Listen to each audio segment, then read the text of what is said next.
doon ang bubong, para ganito, see-through, polycarbonate.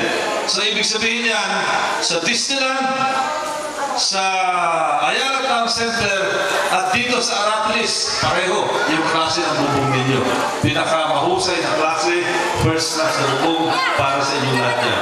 At ako nagpapasalamat sa inyong mga opisyal dito, sa inyong Presidente, si Virgilio, sa inyong Vice President, si Rogelio, at ang inyong barangay Captain, na si Jeremy Marquez, kasama yung kanyang mga kagawad, at yung ating Mayor Jude Bernabe, sapagkat kung hindi kami nagtulungan dito, ay hindi magkakaroon ng Coliseum dito sa inyong lugar sa Arapiles. Kaya sa Masville, sa buong Masville, kayo lamang ang meron ganito.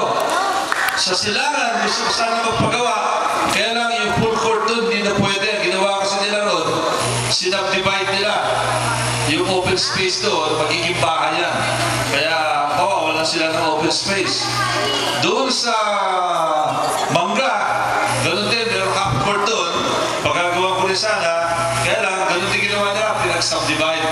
Kaya ang ginawa ko, sa halip na magpagawa ko ng Coliseum, doon sa Silangan na walang lugar, o kaya sa Mangga site na walang lugar, ang ginawa ko, yung bubong na gagamitin doon, yun na lang pinalagay ko doon sa Masville High School at Masville Elementary School magkatabihan. Kaya yung quadrangle doon, alam niyo yung quadrangle doon, na open, no? Walang bubong ngayon, paralagyan ang bubong yan.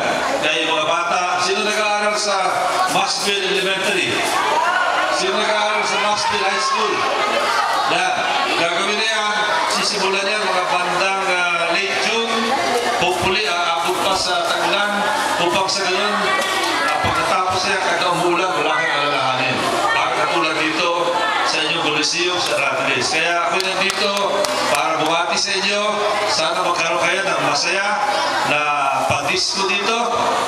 Dapat tahimik na disco, maiyang mag-ingay lang, ay yung tugtog, maging masaya kayo dito. Magsayaw kayo hanggang sa tumumba. Sabi na nila, dance until you fall. Magsaya kayo ng gusto. At sa muli, ako'y bumabati sa inyo at nagpapasalamat na meron tayong ganitong klaseng pagsasamahan na para sa inyo. Salamat po ang inyong Congressman, Roy Lugoles, ang aking pamilya na kasama si Konsehal Rico Goles, bumabati sa inyo. Maraming salamat sa inyo. Salamat po, salamat. Sana po bukas kung may time din po, 5 o'clock po, may opening kami ng basketball din dito. Pero itetext ko rin si Konsehal Goles, Rico, pag ano.